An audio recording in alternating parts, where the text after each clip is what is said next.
ગૃહ રાજ્યમંત્રી હર્ષ સંઘવીએ વડોદરાની મુલાકાત લીધી. વડોદરા પહોંચી તેમણે વિશ્વામિત્રી નદીની કામગીરીનું નિરીક્ષણ કર્યું. ચોમાસામાં વડોદરાવાસીઓને પડતી મુશ્કેલીને લઈને સરકારનો પ્રોજેક્ટ છે કે વિશ્વામિત્રી નદીને ઊંડી તથા પહોળી કરાય, જેથી આગામી ચોમાસા દરમિયાન લોકોને પૂરની સ્થિતિનો સામનો ન કરવો પડે. નદીની કામગીરીને લઈને ગૃહ રાજ્યમંત્રી હર્ષ સંઘવીએ પ્રતિક્રિયા આપી. તેમણે કહ્યું કે ભારે વરસાદના લીધે નાગરિકોને પૂરનો સામનો કરવો પડ્યો. વિશ્વામિત્રી નદીને ઊંડી અને પહોળી કરવાની કામગીરી શરૂ કરાઈ છે. મુખ્યમંત્રીએ નદીને ઊંડી અને પહોળી કરવાના આદેશ આપ્યા છે. આગામી ચોમાસા પહેલા કામગીરી પૂર્ણ કરવા પ્રયાસ કરાઈ રહ્યો છે. વિશ્વામિત્રી નદીનો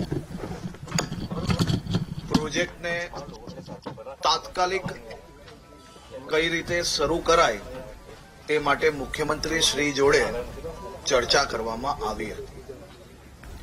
આદરણીય મુખ્યમંત્રી શ્રી ભૂપેન્દ્રભાઈ પટેલે તેમના વડોદરા પ્રવાસ દરમિયાન તાત્કાલિક ચાલુ બેઠકે જ આ રીસેક્શનિંગ, ડ્રેજિંગ, મોડિફિકેશનની કામગીરી માટે